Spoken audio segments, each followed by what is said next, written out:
Hey guys, welcome to the 15th episode of the Sports Zone podcast. I am joined by Aslam here. We're getting ready to kick off another great show. It has been a little while since our last episode, but not to worry. The Jays are still hot, so you know what that means. We have a lot to talk about. So we're gonna some talking about the MLB. Yep. We are gonna talk some Premier League. I know we have a lot to recap there. We're gonna talk a little bit of NBA. We're gonna finish it with the question of the week. Not too long of an episode. Aslam has exams coming up, so we wish him the best of luck with that. I know a lot of people are getting ready to head over to school in a couple of weeks, so with the Blue Jays playing really well and a lot of sports going on, we hope we can keep you guys up to date with the latest news and rumors. Before we get started, just want to thank you guys for all your support as always. Aslam and I can't emphasize how much it means to us. We really do enjoy putting this podcast on for you, and we are more than happy that you guys are able to hear us and join us for some episodes. So it has been great. This is episode 15, believe it or not, so it has flown by quick, and we hope there's many more to come. But Aslam, do you have anything to say? No, man, I'm good. So, the Jays obviously red hot. I believe they set a record for the most amount of runs scored in a three-game series. They swept the Angels. The first two games are actually really good. I watched them. They're kind of late, and then the last one where R. Dickey was pitching, it kind of got ugly there in the first inning, but they were able to bring it back. The offense really keeps them in games they shouldn't really be in. So the Jays are back in first place, obviously, with the Yankees losing, and they have actually a really tough time against Cleveland, from what I know. And they're playing the Astros right now, so we're hoping for a loss here. But what can you tell us about the Blue Jays coming back into first place, and how do you see them going forward into the future? Well, I mean, it's this. I guess since the last time we talked, this past week has definitely been great. The Jays have continued to be a dominant team, a dominant force. I think. There was no better way to end off the weekend with a nice sweep over the Angels on that West Coast trip, obviously. You look at the Blue Jays. I know last time when we were talking, we were talking about the whole, Hutchinson. At that time Hutchinson just got demoted. People were still, wrapping their head around that. And we were talking about that Yankee series. Well, the Jays had a couple of off days, and they're going to continue to have some off days. So that's obviously a good thing to keep in mind. Obviously, that can play in their advantage or against them, but usually speaking, it is a good thing to get your guys rested and to rest your bullpen. There's not much more to talk about other than this last series. This is the headline news. Sweeping the Angels. You're going into that series. The Angels are 3 games back of the Jays for the first wild card spot. Obviously, the Jays weren't in first place in the East going into that series, and the Yankees were obviously going to host a 4-game series at home against the Indians. The Jays literally went in there and, annihilated them. 36 runs in 3 games. You do the math, that's 12 runs a game. If you're scoring 12 runs a game, you basically win every game. There's no doubt about that. The one thing that stood out to me was actually Sunday's game, when R. Dickey pitched. He gave up 5 runs, I think, in the first inning. By the end of the third or fourth inning, it was already like 8-5 or something, and the Blue Jays obviously put a string of back-to-back home runs there with Batista and Edwin, which I must say Edwin's really, really hitting the ball well. It's definitely nice to see Edwin playing well. Ben Revere, he's definitely playing much better. He had that 4-5 game, whatever, in the first game of the series. He also hit a couple more hits throughout the series. I know a lot of people were talking about him. I know we talked about him, in fact, last episode, about his production so far as a Blue Jay. I know, Tulowitzki has been struggling at the top of the lineup and as a Blue Jay. But, ever since Tulowitzki came, the Blue Jays, they've won 18 of the 22 games that he's been here. I know there is probably a correlation to the pitching staff when you look at it at a defensive standpoint. But the Blue Jays pitching has been phenomenal since that Tulowitzki trade, and basically since the deadline is what I'm trying to say here. Their pitching has been absolutely phenomenal. I know when you have a guy leading David Price, with David Price leading your rotation, I know you definitely, I guess, have that confidence in your rotation. Everyone maybe feels a little bit better about themselves. I know the Blue Jays have posted an ERA below 3 since the deadline, and I know the bullpen's been pretty good. Sanchez and Osuna have really been, I think it's pretty clear that those are the two guys at the end of the game that you're going to go to. But it's definitely been a great run. And the series, I guess, showed us a lot of things that the Blue Jays. I mean, obviously, this is legit. I mean, there is no such thing as the Jays being good for a little while and then their bats going quiet. And I know there's those those one run games, but I mean, when you have a team like the Blue Jays, who are probably winning a game, maybe like 5-0. They're going to keep going. They're going to keep pounding. If you think they're going to give up on and be easy, there's no way. They're going to go and keep scoring as many runs as they can. As Chris Moo would say, pad those stats at the end of the game. And I think, it's going to be a very interesting series. I know you're looking at the series coming up, starting tomorrow, continuing that West Coast trip. Obviously, you're facing the Rangers, and I have to say I'm very impressed with the Rangers. The Angels obviously have slipped out of that wild card spot. They're no longer a playoff team, and clearly they shouldn't be a playoff team considering how badly the Blue Jays made them look. But Rangers. Many people were questioning, when they acquired Cole Hamels. But now their GM is looking really solid. A lot of people said, Hamels wouldn't be enough, but the GM obviously, he believed in their pitching staff. You look at their rotation. You look at Derek Holland. He's obviously been good. Other couple of arms there who have been there for a while. I know Perez is also there. Colorado's been there. I think their whole rotation has been good. Prince Fielder's been solid all season long, despite me calling him underrated last week. And then obviously you have, people like, Rougned Odor, obviously their second baseman, he's playing really well. And I think they're obviously really hot right now, and I think that the Blue Jays are going to be up for a tough series this coming week. All right, man. So that was actually really awesome. I completely agree with what you said. The Blue Jays are getting extremely interesting to watch down the stretch here. One of the huge storylines going into this past weekend here in the Angels and Blue Jays series was Mike Trout versus Josh Donaldson for the AL MVP award. Mike Trout obviously went into the weekend. Some say he had kind of the advantage per se in the AL All-Star vote. I believe I read somewhere that he was leading in walks. He had 0 errors, higher wins above replacement WAR rating.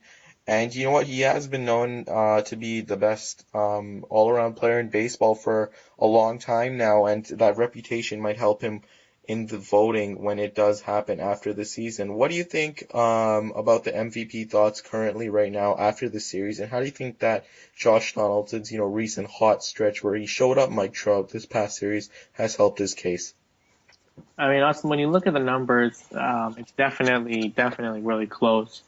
I mean, there's no doubt that it's going to go down to the wire. I mean, I think this is basically how it is in every sport. Maybe not in the sense that you have two pretty clear candidates who are most likely going to take home the hardware at the end of the season. But in any sport, it's really hard to say who the MVP is going to be with still like a month left of baseball. And I think with both teams fighting for playoffs, obviously with the Jays having a little bit of a better record than the Angels, sorry.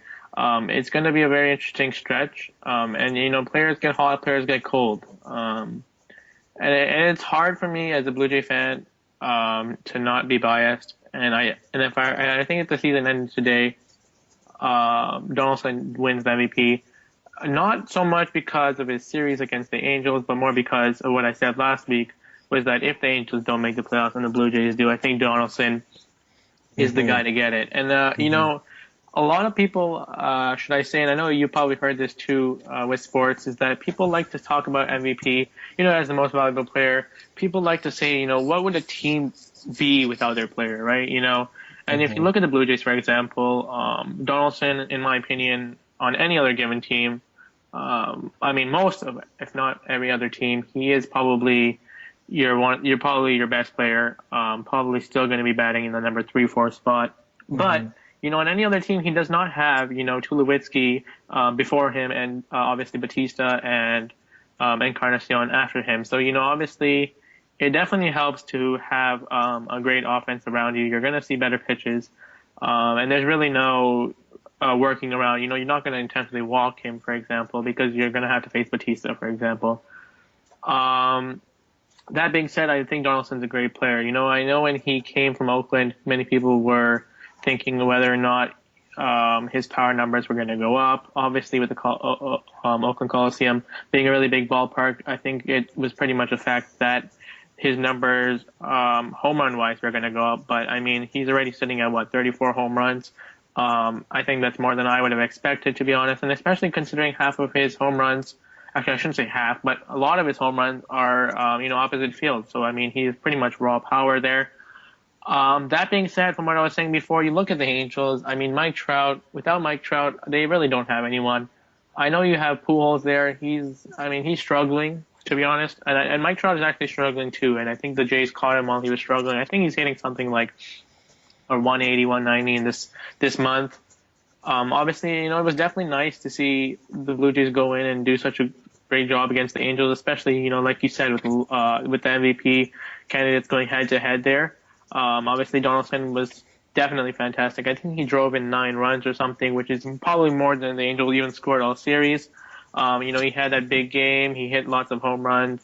He almost hit for the cycle, which actually Batista almost hit for the cycle on Sunday. And I say a lot of people are actually getting close to the cycle. I mean, Matt Kemp hit the triple, which no one thought he would do. So I'm a little bit surprised Batista didn't hit the triple.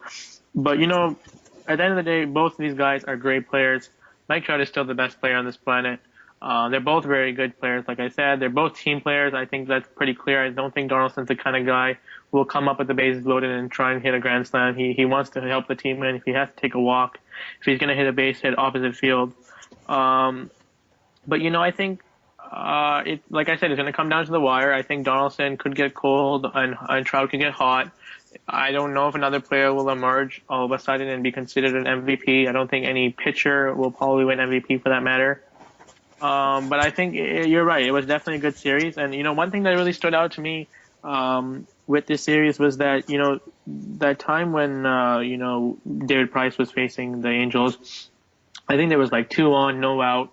And actually it reminds me of the series when he was against the Yankees, I think it was when he made his debut, and he had the base loaded, he got out of it. Well, this was pretty much similar. He got out of a two on, no out situation. He struck out 2, and one of the guys he struck out was Mike Trout. I think that was a big statement.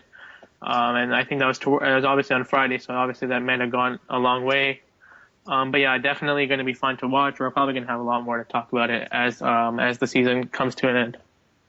Awesome, man. So I completely agree with what you said. I know that the race is actually getting very interesting now, and I know that you mentioned that Josh Donaldson, some of his home runs most of them actually have come when the Blue Jays are actually losing, or his home runs and have actually put the Blue Jays in the lead. So that is absolutely extremely interesting. Who are some of your candidates for other awards? Maybe the Comeback Player of the Year, or maybe Dark Horse Cy Young? Yeah, man. So I mean, obviously everyone likes to talk MVP. I mean, that is the big award. Cy Young's pretty big too. But I think what a lot of people don't talk about is comeback player. This is a very tough one. Every year there's a lot of good candidates who can be a good comeback player of the year. When you look at their previous stats from the year before, whether they've been injured or not. Looking at the comeback player of the year, I think the guy who stands out to me the most is probably Prince Fielder. He's having a terrific year for the Texas Rangers. He's probably been their most consistent player. He's finally come back to his old self. I'm not sure if I would say old self, but he's definitely been really, really good. Albert Pujols has been pretty good, especially considering the Angels' run. I know he's seeing his power come back. A lot of people thought maybe he would never get that power back ever after leaving the Cardinals. Brandon Crawford, he doesn't hit for average, but I'm very impressed with his power. I think he almost has 20 home runs for the Giants. I think that's been pretty impressive. AJ Burnett has looked pretty good for the Pirates. And I think that he has been a little bit of a surprise to a lot of people, including me. Another guy who surprised me is, in terms of power, Chris Davis. I know, he's been dealing with all the steroids and PED use. Well, he's come back. He's actually hitting the face out of the ball. He's really hitting the ball hard, hitting for power once again. I think the Orioles are loving having him in the lineup. And I know there was times, obviously, last year when he would probably bat like maybe 7th or 8th in the lineup, he really wasn't producing. Another guy that's impressed me and has impressed the whole league, I would say, he's probably the hottest player this past month, is probably Carlos Gonzalez. After the trade deadline, he's absolutely been killing it. Not like the Rockies have much to play for. And then maybe someone like Danny Salazar. I know he's been a young, talented guy who's been, a lot of people a highly touted prospect when he came up. I think he came up mid-season. I think 2 years ago. A lot of people were talking about him last year. He didn't really have a good start last year. I think he was in AAA for quite a bit, but he's turned around really well for the Indians this year, and I think he's been pretty good. In terms of a dark horse Cy Young, that's a very interesting one, Aslam. I, I guess I guess maybe I'm being biased, but I think David Price, as always, is going to be considered a dark horse. Um, I think David Price is one of those guys, and I think it comes to it's a little bit magnified a little bit more because of the Blue Jays situation here. He's been great ever since he's come here, and when you look at the playoffs now, if the Blue Jays were to go into a wild card game, for example, or if they were to go in a Game 7 of the World Series, for example, you have to feel very confident with a guy like David Price. I think he is one of the best guys you could possibly put out there when the game is on the line. And I've said it before, it's always a good feeling to have David Price coming on the mound. I really enjoy having him here. Especially with this series against the Angels. If you look back, I know starting off the series with David Price, it gives you just that much more, edge and more chance to win the series. And after winning that first game, you really can look good going forward. I think Jake Arrieta has been a very good piece of the Cubs rotation. I know everyone's talking about John Lester and whatnot.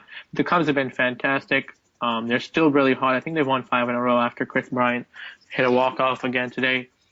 I think he's been really good. And another dark horse, I would probably say, is Dallas Keuchel. I've raved about him before. He's definitely the real deal in Houston. And I mean, all these guys are definitely good options. But at the end of the day, Cy Young usually goes to the big name guys. And if I had to give you a Cy Young, I would probably say Zach Greinke will win the Cy Young, at least for the NL. So, moving on to the NL, how do you think, or what are your thoughts on the current NL race for playoff position, and who do you see making it? Who do you think is hot, and who do you think is cold? Well, I think everyone, when you talk about NL, Aslam, there's your usual candidates, being, the Giants, the Pirates, the Cardinals, the Dodgers.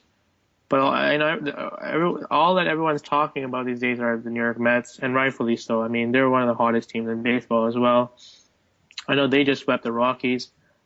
Obviously, the Jays swept the Angels, which is probably a little bit more meaningful than the Rockies. But the Mets are playing really well. I think they got a real big boost, a real extra, jitter in their step after acquiring Yoenis Cespedes. I know he had that 3 home run game. I know he has a cannon of an arm. He's been definitely a great acquisition. I know I've said it. I mentioned it last podcast that their rotation in the playoffs is probably so deadly. No one wants to face the rotation of Harvey, DeGrom, and Noah Syndergaard. And everyone was talking about the Nationals rotation, including myself, going into the season about how they probably have the best rotation. With Zimmerman and Scherzer and Strasburg. But obviously the Mets clearly have the best rotation in baseball. I posed this on Twitter as well.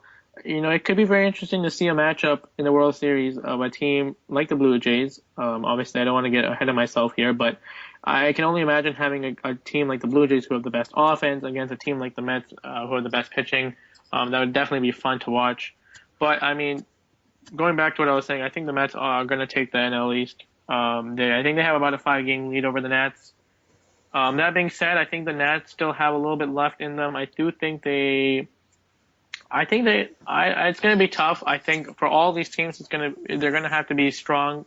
Going towards the end of the season here, they're going to have a good run. They're going to have to stay healthy. That's another big thing. I know the Cardinals look like they've obviously, solidified the NL Central there. The NL West is a little bit interesting. It looks like the Dodgers are going to take it. That being said, the wild card has definitely a lot of candidates. I know the Cubs, as I mentioned, are so hot right now, so hot. Chris Bryant's playing well. Their whole, this young team, I think, you look at their team. I think if I were to say the leader or the veteran is basically like saying Anthony Rizzo or something. Like he's 26 years old and he's like, I would say they're probably their veteran. I guess John Lester could be a veteran there. They have a really young team, and young teams are always going to be exciting. The Cubs are going to be exciting. The Astros are going to be exciting. I look at the Pirates. I know they are a little bit back here. they're finally getting their players back together. I know they've had some injury issues. I know Burnett's coming back.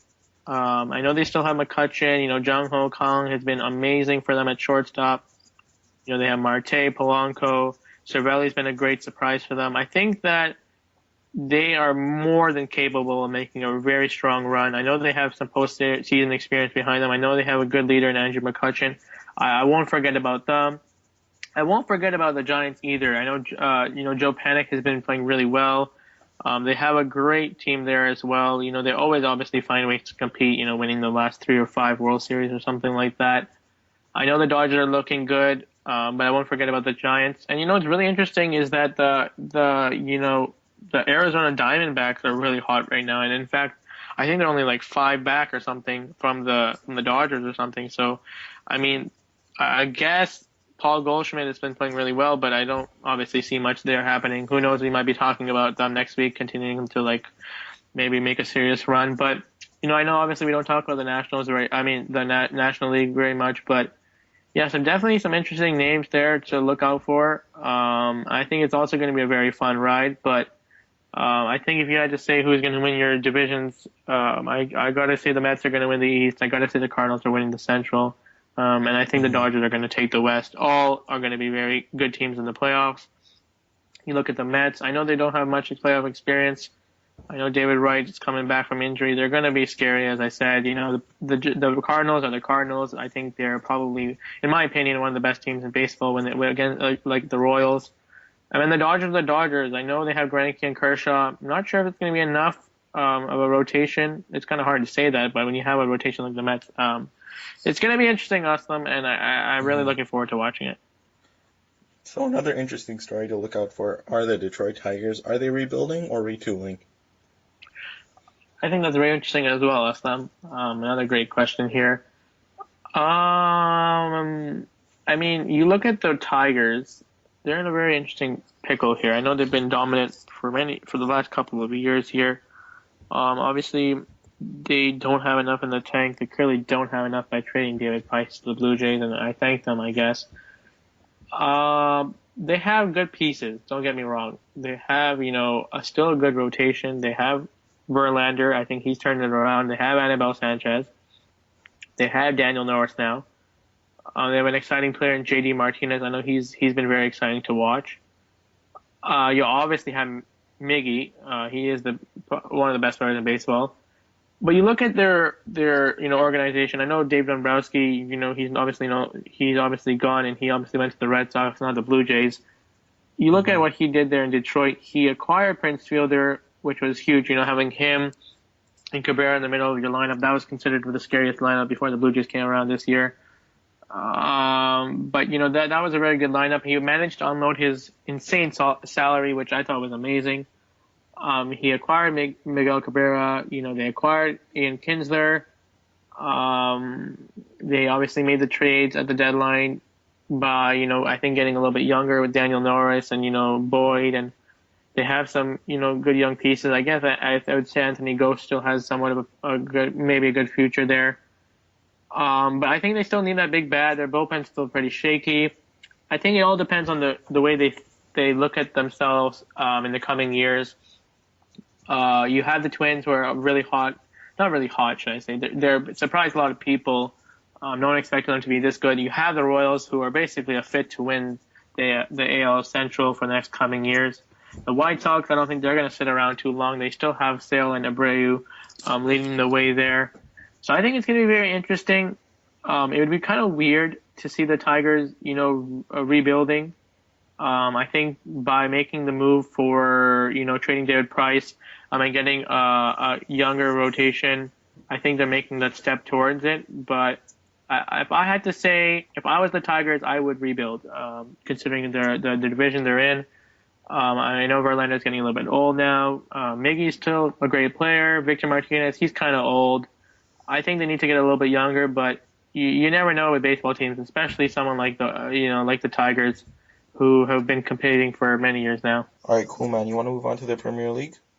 Yeah, man, sounds good. So last week, obviously, we had a lot to talk about. We had a lot to recap. We headlined some of the big matches, which we are going to talk about now.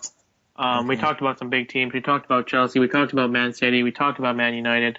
But starting off with Chelsea here, a good win for them, I would say, against West Brom. What can you tell us about that match? Well, obviously, this was the debut of Pedro, who was the new signing of Chelsea. They signed him for 21 million euros from Hmm. FC Barcelona, who's a powerhouse in their own right. Yes. Pedro was actually courted by Manchester United for a very long time, and at one point he was actually believed to be 95% sold to Manchester United, transferred actually, I should say. And then the deal fell through. Chelsea swooped in, signed him, and on his debut, he scored one goal, one assist. And the funny thing is, if you go on Twitter and read, some of the reactions of Manchester United fans, it's that, oh, we didn't want Pedro anyway, he's overrated, etc. And then he goes out and he scores a goal and an assist. So we kind of stuck it to the Man United fans. And you know what, he proved to them that, you know what, he isn't overrated. He's actually an extremely useful player. And Man United, who I will talk about, who actually drew 0-0 with Arsenal, could have used someone like Pedro in the first place. So Chelsea actually played very well. The thing is that although Hazard had one assist, he still only has one assist in 3 games. He's not looking like he's at his top form. Neither is Diego Costa, although he scored. I expect bigger things from both of them. They're both superstars in their own regard. Cesc Fabregas also, he played well, but he's had a slow start to the season. So although, you know what, Chelsea are, they have won the game. They have 4 points in 3 games. The thing is that they're not playing to the standard that they should, and they have conceded a lot of goals. I mean, another 2 goals in this game. It's been absolutely incredible to see. You know what? They're off to their slow start after winning the Premier League last season. So it's going to be interesting to see how they move on. John Terry got sent off in this game, and he's the longtime Chelsea captain for the Blues, and he has struggled early on as he's getting up there in age. I believe he's 35, probably older. There's a lot of miles on his legs, so it's going to be really interesting to see how they can replace him going forward and how it will impact them going forward in the season. For sure, man. I think it kind of reminds me of when we talked about Manchester United last week, which we'll talk about in a little while. When they beat Aston Villa or whoever it was, 1-0. And Hmm. it kind of seems like the fans are expecting more. The definitely some not as close matches, some more I would say dominance. But yeah, definitely good point there, Aslam, Hmm. about Chelsea. So moving on here, Man City obviously beating Everton 2-0. Any surprises here? No, actually, Everton was actually a really good squad. I expected a 1-0 kind of for Manchester City, but they have won twice in a row. They just beat Chelsea 3-0. They're coming in absolutely red hot, Blue Jays hot, if I could say that. They're absolutely tearing teams apart. Their offense is on fire. It took them a while to break down Chelsea, but Alexander Kolarov scored in the second half from the left back position off the overlapping run from Raheem Sterling, the new 50 million pound signing, who many say is overpriced, but he showed that he's well worth the money in this game. And then Samir Nasri also scored a chip goal near the end of the game to seal the deal. And Manchester City, 3 games, 9 points, perfect score, most goals in the Premier League, none conceded. So terrific job by them. They look to be champions already. I mean, they're looking like they are champions. They're absolutely tearing defenses apart. They're a team you do not want to face right now. They're an offensive juggernaut while also not conceding goals, and they are bringing in 2 more players in Otamendi, who is a confirmed signing, and Kevin De Bruyne, who looks like he will be joining. So add those two into the mix. Who are absolutely quality players in their own regard, and I don't know how we can put the title past Manchester City at this point. So this sounds just like the Blue Jays. I mean, you add David Price, you add Tulowitzki, you add those two guys. I don't know how we can, call the Blue Jays not a World Series favorite. Hmm. Um, Before we move on here, just because this is so dazzling, you said that their offense is very strong right now, firing on all cylinders. Real quick question here. So the Blue Hmm. Jays scored 36 runs in a three-game series. Hmm. So what would you say is an equivalent in soccer in terms of that much dominance? I'm gonna guess, but I don't know much soccer here. I would say scoring. I know because soccer is very low scoring. I would say if you scored anywhere between 10 to 15 goals in 3 games is considered, I would say, a huge dominance. What would you say? Well, I actually watch a lot of baseball myself, actually, so I think I can provide a pretty fair comparison. I'd say that obviously the amount of runs the Blue Jays scored, as you just said, I think you said 36, and they actually did tear the Angels apart, and it was absolutely amazing to see. And I think that in the same regard in soccer, I think that from a team like Manchester City or Barcelona, an offensive juggernaut, 15 goals in 3 games, if they're firing on all cylinders the way that the Blue Jays are, is absolutely not out of the question. So 15 is definitely reasonable if they are firing on all cylinders as the Blue Jays are. For sure, man. So maybe you're hinting at a possible Man City champion of the Premier League. We'll see. Moving on to Man United, who I guess we are claiming is my team for now. They weren't very impressive last week. I know I just said it earlier, 1-0 against Aston Villa. Not good enough for the fans. 0-0 game against Newcastle. I obviously don't know much about Newcastle, but are the fans supposed to be still disappointed, or maybe was this a game that a score of 0-0 was something to expect? Well, I'm actually, I consider myself a Newcastle fan myself. Um, and they're not actually, I mean, I enjoy watching Newcastle because they're not actually a team that, they're kind of an underdog in most regards. They are a team with a lot of history, Hmm. but they don't really put out the best team on the field. And it's really interesting to see, um, uh, the whole politics of the club there. And currently, if you don't know that, they have one of the richest owners in the world, football owner. His name is Mike Ashley, I believe he's the owner, and he is an extremely rich owner, but he refuses to spend any money on bringing in new players, and when he does, he often takes stupid risks in signing foreign players rather than Premier League proven players, which they should sign. So they did actually bring in some new players from other leagues. But they should be absolutely spending more money in the transfer window. Mike Ashley is a billionaire, I believe multi-billionaire, so he can spend the cash. Newcastle fans don't want him to be the owner anymore because he's refusing to spend the cash. So I completely think that as a Newcastle fan myself, or at least I consider one, that it was an absolutely amazing result against Manchester United, especially considering that Newcastle were on the road at Old Trafford, which is one of the toughest places to play in England. The Man United fans are absolutely insane there. And you know what? Man United just couldn't break down Newcastle in this game. Newcastle didn't really put too much pressure on Manchester United themselves. They had a couple good opportunities, but from the game that I watched, I mean, Manchester United were dominating for the most part. They just couldn't put one past Newcastle, couldn't put one past Tim Krul. Colaccini, the center half, I believe he's the captain of Newcastle. Yes, he is. He actually had a terrific game in defense, absolutely solid as a rock, and it's a delight for Newcastle fans for that result. A terrific result. Couldn't have asked for anything more. Obviously, you could have asked for a win, but I'm sure we would take a draw for sure. So they're absolutely happy. Manchester United fans are probably really upset that they couldn't beat a team like Newcastle, who are not very good defensively in a 0-0 game. I would expect to see them score a couple goals at least, but Wayne Rooney, who is the striker and the captain for Manchester United, has not looked like he's on his top form at all. So tough times in Manchester for sure, or at least for United. Good way to put it there, Austin. Another draw to talk about, Liverpool and Arsenal. What did you think of the game? Anything that you saw spark your eye? Like, well, Mm. what stands out there? Well, lastly here quickly, this game actually happened today, and I'm gonna say it's one of the most exciting 0-0 games I have ever seen. There was just Really? a lot of chances going both ways. It's just, 30, I believe 2 minutes in, Philippe Coutinho of Liverpool actually was played in by Christian Benteke, and he actually hit the bar, and that was only 2 minutes in, and Liverpool actually had another chance a minute later that just went wide right inside the box. So it was an absolutely amazing game to watch as a neutral supporter.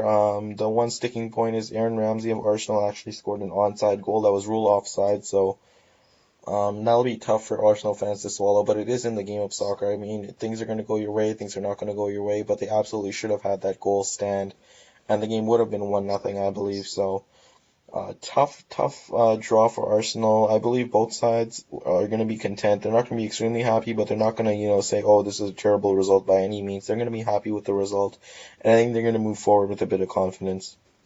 For sure, Austin. Another great Premier League segment, and Mhm. obviously quite a few more to come Yeah. in the weeks ahead. So moving on here really quickly, there obviously isn't too much to talk about NBA. The season is still a little bit far away from us. Hmm. But two things we want to talk about. Mhm. our breakout teams and breakout players. So why don't I let you start here? Who is a breakout team for you in the NBA, and why? I'm gonna go with the Milwaukee Bucks, Mm-hmm. and I'm just gonna say the Bucks just because Michael Carter Williams is getting better. Mm-hmm. Um, the Greek Freak, who I'm going to talk about next, is absolutely I've read reports that he's actually improving his 3-point shot. Um, and you know what? He's an elite player in his own right. I believe he's going to be a star in the league one day. He has all the athletic ability in the world to be a dominant player in this league. I believe he has one of the largest wingspans for his height in the world. I read that as a statistic somewhere. I forgot where else I would credit the source, but he is improving his 3-point shot. Then you add Greg Monroe there. And then you add Jabari Parker, who's another year older, another year more experienced, and I think that they're a team poised for breakout. What do you think about the Bucks? I agree, man. I think the Bucks are a very strong candidate. I know we've talked about them quite a bit as a team that we think is a very similar team to the Raptors. Hmm. We think they have probably have a little bit of an edge over them in terms of their lineup, and their starting five. I think Jabari Parker, it was tough for him to have to, be injured to end the season there last year, but I think he'll come back strong. Hmm. Giannis, who, yeah, you're definitely right. I think he's a great player to watch out for. Um, you know, Michael Carter Williams. Um, it'd be nice to see him be a little bit better this year, and I would think he would be. I'm not too sold on him though as their point guard. Maybe he works their system a little bit better than someone like Brandon Knight would have. Greg Monroe, I obviously love that signing. They still have some good pieces. John Henson. But yeah, it's definitely going to be interesting to watch them. For me, I've raved about the Celtics quite a bit. And I'm not really a Celtics fan or anything, but I'm still amazed at the fact that they got rid of Rajon Rondo and Jeff Green and were still able to compete in the playoffs. I don't think that the East is, when you look at the West, obviously, the Eastern Conference is not too hard to make your way to the playoffs, in my opinion. There are teams who are going to struggle, and I think the Celtics are going to find their way through. I think they probably get the eighth or seventh seed, obviously, not going to be a top competitor, but I still think they have a very, very exciting team. I really, really like Isaiah Thomas as a point guard. He was definitely a great acquisition. He looked really good towards the end of the season there. They actually gave the Cavs a run for their money. I really like Jared Sullinger. And I think they have some really good pieces there. A young team. They're going to be exciting to watch. They're going to have their ups and downs, but whether they make their playoffs or not, I think a lot of people are going to sleep on them. And don't forget, they still have a lot of draft picks in their arsenal, so they could make a very good move to help them take them to the next step. What do you think? Well, I agree. I mean, the Boston Celtics are an up and coming team. I think that Avery Bradley's one to watch there, I believe. It's going to be really interesting to see what happens with him. As you know, the Celtics are in a transitional phase. Another player I look to is Kelly Olynyk, the Canadian center. He's adding some range to his game. I think he played for Canada at the FIBA tournament. Mm-hmm. Um, and you know what? They have a lot of draft picks, as you said, coming up. And I think that it's going to be really interesting to see how their players develop. Marcus Smart is obviously one to look for as well. So breakout players, you want to talk about that? For sure, man. So I'll go first here. Mm-hmm. I think this is a little bit of a tough one for me. I think there's a lot of good candidates. But I'm going to stick with someone who I actually thought was going to break out last year. I'm going to say he was a year late now, I guess, in terms of my expectations. I'm going to go with Jonas Valanciunas. I mean, there's not much to say here other than the fact that he has tremendous potential. He signed a big extension. I think that obviously puts a little bit more confidence in yourself. I think you look at the team; it's a little bit structured a little bit differently. I think his expectations are going to be higher upon him. He's going to score, I would say, maybe 12 points, 8 rebounds. I expect him to be a double double guy. I'm hoping that this year is the year he becomes a double double guy. I want to see him work better around the rim, better defense for sure. I want to see him come in late in those, late game moments in the fourth quarter. I think, Dwayne Casey's going to let him play there. And especially, No, I mean, not like Amir Johnson was a huge four by any matter, but I think that with a lot of question marks there, whether Patterson's going to start or not, I think JV is going to really prosper. And the reason I'm going to say this is not because of the his obviously his natural skills, but I think he's gonna find a way to stay out of foul trouble early in games, which in the end will help him be a better player this season. What do you think? I actually completely agree with you. Once again, I mean, Jonas obviously he signed that he was a huge extension. That'll pay him what, $16 million annually? I think it was 64 million, I believe. Yeah, I think it's about 64 Yeah, 4 years. 64 million over 4 years. I think that a huge thing about him will be if he gets the opportunity to play in the fourth quarter for Hmm. Dwayne Casey, because I mean, I understand why he's not playing in the fourth quarter. He's not the most reliable guy. But if you want him to grow into the player that you want him to be, you really need to put him in the situations that he's not comfortable with and situations that he will be able to learn and grow from. So definitely a thing to look out for in the future. For sure, man. So who do you got being your breakout player? I actually got, and I talked about this a little bit earlier. I got the Greek freak Giannis Antetokounmpo. That Say was one more time. Say I it one more time. butchered that, but the Greek freak, I'll just call him that. Um, I mean, I talked about it before. He's adding a three-point shot to his game, and he's extremely athletic. He's doubled his point total from the year before to last year. And I think that it's extremely reasonable and conservative at 20 years old for him to average 16 points per game this season. I think that's a conservative number. I think that he's going to become one of the best, two-way threats in the game, both offensively, defensively. He has the physical tools to do it. If he can add the three-point shot like he says he's working on, then I think he's going to be an elite force in the NBA for years For to sure, come. man. I think there's a reason why they call him the Greek Freak. He is definitely a fun guy to watch. He's very young. He's very lengthy. His arms are really long. His hands are really big. He literally seems like he could be the center of a basketball team. Yet he can play the point guard, shooting guard. I literally see him playing every position at some Hmm. points. I really like him and Jabari Parker. I think they probably complement themselves very well. And I agree with you. I think both of us have good potential breakout players. I think at the end of the day, it's just a matter if they stay healthy. Um, so moving on to the question of the week, I really like this question of the week, Aslam, and I think you'll have fun with this one. We're talking about the best and worst mascots, and these obviously can be various sports, MLB, NHL, NFL, whatever you want it to be.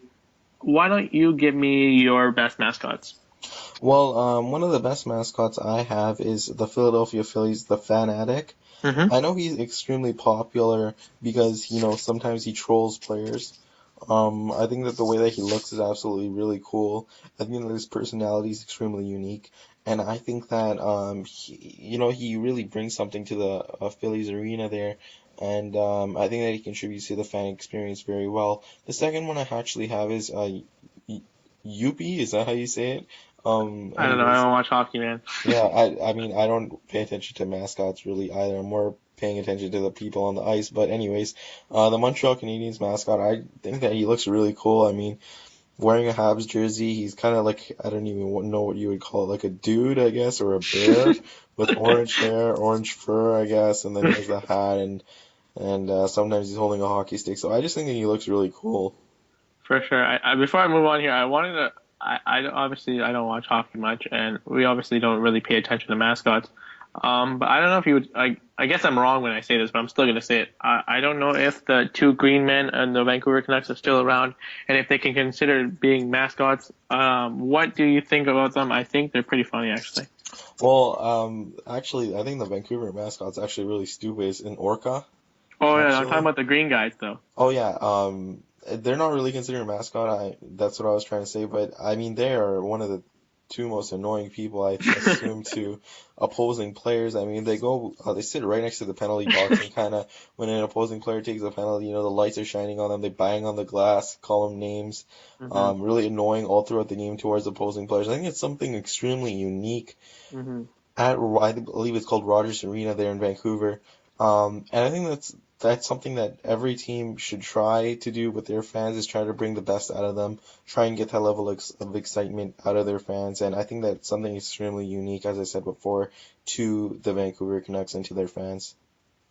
For sure, man. So, if I had to take my turn here, I would say the best mascot is the Toronto Raptor. No bias here. I really, really, really think he's the best mascot.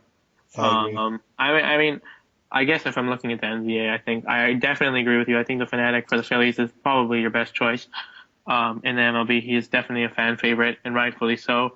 I just really love the Raptor. I mean, he literally stands tall. He stands for what the organization, being the Raptor. He is a Raptor. He's definitely fun to watch. He's been around. He has a lot of history to himself.